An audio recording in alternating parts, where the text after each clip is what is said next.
when we started talking about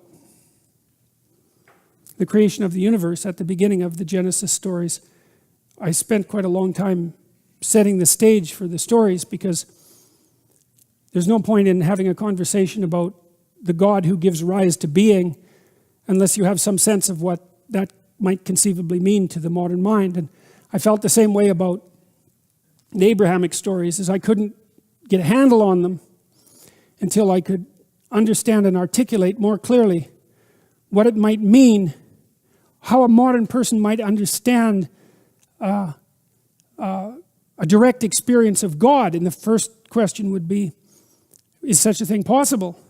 And the answer to that seems to be a qualified yes. First of all, it's a universal human experience. That's a very strange thing. It's not something that people have made up, as Freud might have it, as a defense against death. It's not a tenable hypothesis. It's a realm of potential experience. Now, that experience doesn't necessarily have to have the Judeo-Christian content that we've been discussing. Quite the contrary, there are manifestations of these alternative forms of consciousness all over the world that take on their own peculiar forms, although they're patterned to some degree. Like the hero myth, for example, the myth of the fight against the dragon seems to be unbelievably widespread. And so it's not as if it's random.